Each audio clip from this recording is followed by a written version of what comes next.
Assalamualaikum warahmatullahi wabarakatuh. Halo semuanya, bersama saya Rieza Okazaldillah dengan NIM 201130009 dari Prodi Hukum Ekonomi Syariah UIN Sultan Maulana Hasanuddin Banten. Pada kesempatan kali ini kita akan membahas mengenai aspek hukum badan-badan usaha. Nah, submateri pada materi hari ini ada pengertian badan usaha dan pengertian perusahaan.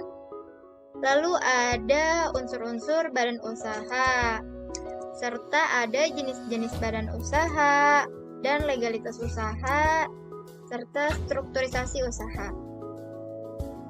Oke, mari kita bahas bersama-sama. Nah, pembahasan yang pertama adalah mengenai pengertian dari badan usaha dan perusahaan. Jadi, definisi dari badan usaha dan perusahaan itu sedikit berbeda. Nah, apa sih badan usaha itu? Jadi, badan usaha adalah lembaga atau kesatuan dari sumber daya faktor produksi yang memiliki kedudukan secara hukum, yang melakukan aktivitas teknis dan ekonomi sehingga didapatkannya barang dan jasa, serta tujuan dari badan usaha itu untuk mencapai keuntungan atau laba. Nah, sedangkan perusahaan adalah tempat atau suatu unit kesatuan aktivitas dari badan usaha tersebut untuk mengelola atau memproses operasional produksi barang dan jasa. Nah, badan-badan usaha itu bisa membawahi beberapa banyak perusahaan. Misalnya satu badan usaha itu banyak anak perusahaannya. Nah, sedangkan perusahaan itu tidak bisa menaungi beberapa badan usaha. Karena tingkatan paling atas itu dibanding perusahaan adanya badan usaha. Selanjutnya kita akan membahas mengenai unsur-unsur badan usaha. Nah, yang pertama unsur-unsurnya itu bersifat tetap atau berjalan terus-menerus. Lalu adanya keuntungan. Nah, tujuan dari badan usaha itu untuk mendapatkan keuntungan atau profit. Serta adanya kualitas dari badan usaha itu. Dan berbentuk usaha yang dilakukan oleh perorangan atau badan usaha. Nah, selanjutnya kita akan membahas jenis-jenis badan usaha. Jadi, jenis-jenis badan usaha itu ada dua. Yang pertama, state capital. Nah, state capital itu adalah badan usaha yang modalnya sebagian besar atau keseluruhannya itu dimiliki oleh negara. Kayak state capital itu bawah naungannya itu pemerintah pusat. Nah, sedangkan private capital itu adalah badan usaha yang modal sebagian besarnya atau keseluruhannya itu dimiliki oleh swasta. Kita akan membahas pertama itu state capital. Nah, state capital itu ada dua bentuk. Yang pertama BUMN. Jadi, definisi dari BUMN adalah bentuk usaha yang sepenuhnya menggunakan modal dari pemerintah dan dikuasai oleh pemerintah pusat, serta tujuannya itu untuk mewujudkan kesejahteraan masyarakat Indonesia. Contohnya dari BUMN itu ada PT Pertamina, lalu ada PT Perusahaan Listrik Negara atau PLN, dan PT Telekomunikasi Indonesia. Ciri dari BUMN itu di mana kekuasaan penuh perusahaan ada di tangan pemerintah pusat dan segala aktivitas perusahaan BUMN itu dikontrol, dikuasai atau diawasi oleh pemerintah pusat. Nah, BUMN itu ada tiga bentuk. Yang pertama Perum atau perusahaan umum, yang kedua ada Perjan atau perusahaan jawatan, dan yang ketiga ada Persero atau perusahaan perseroan. Nah, lalu yang kedua ada BUMD. Jadi BUMD itu adalah badan usaha yang sebagian besar modalnya dimiliki oleh pemerintah daerah. Contoh dari BUMD itu adalah PDAM, lalu ada perusahaan daerah angkutan kota, dan ada Bank Pembangunan Daerah atau BPD. Nah, selanjutnya kita akan membahas mengenai private capital. Nah, yang pertama, private capital itu ada persekutuan perdata.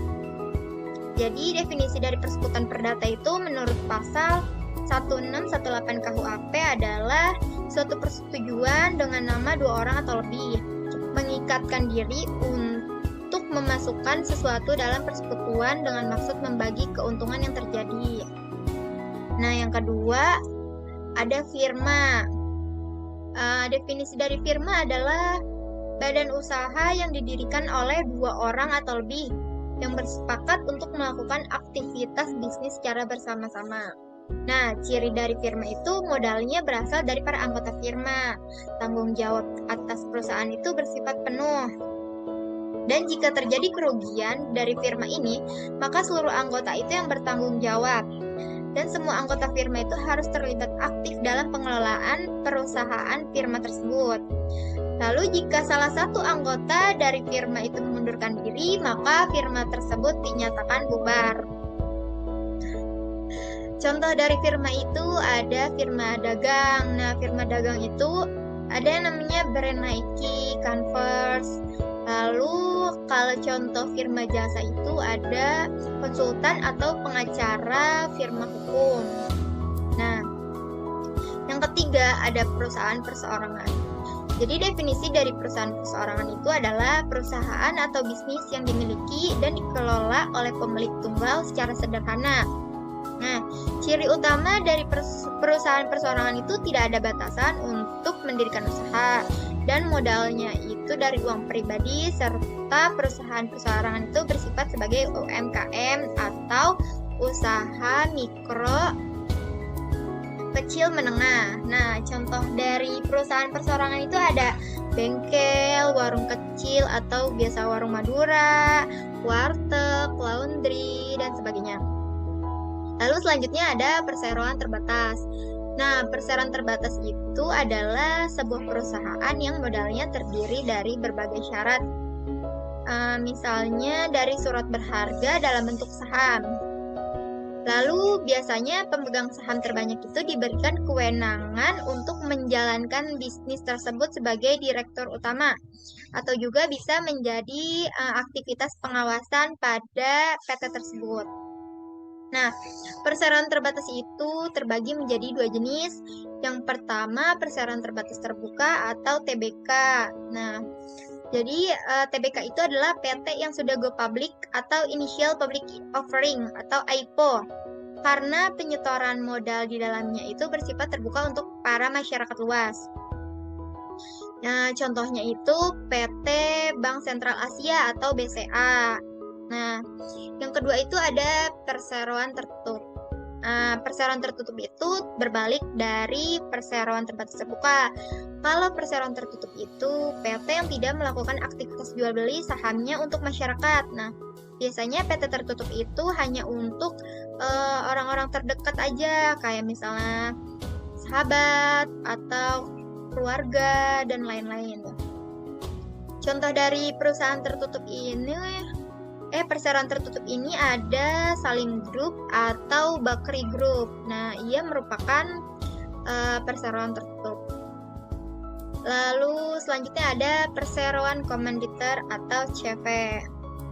Nah, CV ini adalah badan usaha yang dikelola oleh dua orang atau lebih dalam mendirikan suatu bisnis dengan pembagian tugas dan dengan jelas. Nah, CV ini biasanya menggunakan akte untuk mendaftarkannya dan CV ini belum memiliki badan hukum. Nah, CV itu terbagi menjadi dua. Yang pertama, sekutu aktif. Sekutu aktif itu pihak yang menjalankan aktivitas memimpin perusahaan dan menjalankan operasional bisnis tersebut. Nah, yang kedua ada sekutu pasif. Sekutu pasif itu merupakan pihak yang memberikan modal untuk menjalankan suatu kegiatan tersebut. Nah, kalau sekutu pasif itu ia hanya memberikan modal, tetapi ia tidak menjalankan operasional dari bisnis CV tersebut. Nah, selanjutnya ada koperasi. Jadi, koperasi itu badan usaha atau organisasi yang dioperasikan oleh para anggota untuk memenuhi kepentingan bersama di bidang ekonomi. Nah, koperasi ini berasaskan gotong royong dan menolong rakyat Indonesia. Jadi, koperasi ini adalah salah satu badan usaha yang asasnya itu untuk menolong rakyat kecil Indonesia. Nah, contohnya kayak koperasi kredit lantang tipe, koperasi Astra, dan lain sebagainya. Nah, contoh dari perusahaan perseorangan nih ada gambarnya, misalnya bengkel, warung kecil, atau warung Madura, lalu ada misalnya laundry, warteg. Nah, sedangkan contoh dari perseroan terbatas itu ada PT Unilever dan ada PT Nikomas Gemilang yang ada di Serang. Nah, contoh dari firma itu ada brand Nike, Converse, lalu ada Krishna Akta Indonesia atau KAI. Selanjutnya kita akan membahas mengenai legalitas usaha. Nah, legalitas itu adalah cara memperoleh pelaku usaha untuk mendapatkan pemberian kegiatan misalnya nama usaha tersebut, lalu ada merek usaha yang didaftarkan, lalu ada surat izin. Surat izin ini misalnya surat izin usaha perdagangan atau SIUP, dan ada logo. Nah, yang terakhir kita akan membahas mengenai restrukturisasi perusahaan.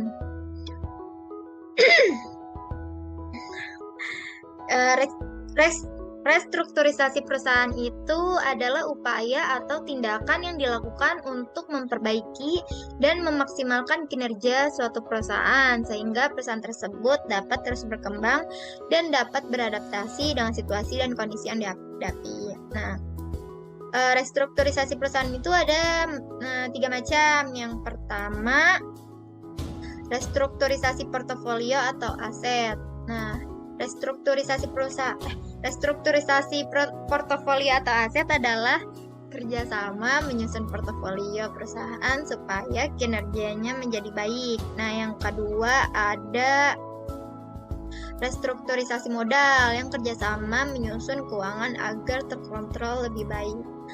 Lalu yang ketiga ada restrukturisasi manajemen. Nah, restrukturisasi manajemen itu adalah peningkatan manajemen atau memperbaiki manajemen. Nah, restrukturisasi manajemen itu terbagi lagi menjadi 3 bentuk. Yang pertama ada akuisisi. Jadi akuisisi itu adalah mengambil alih dengan menggunakan nama produk sebelumnya. Misalnya PT Sariwangi yang diakuisisi oleh Unilever.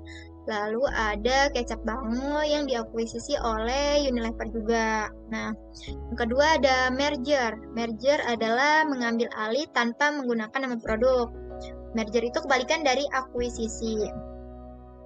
Lalu yang ketiga ada konsolidasi. Konsolidasi itu adalah kerjasama atau proses peleburan dari beberapa perusahaan untuk memperkuat, menyatukan, dan memperteguh hubungan. Sehingga nantinya perusahaan tersebut akan menjadi lebih kuat. Nah, kita sudah selesai menjelaskan terkait aspek hukum badan-badan usaha. Mungkin itu saja yang bisa saya dapat sampaikan. Jangan lupa like dan terima kasih sudah menonton. Bye-bye.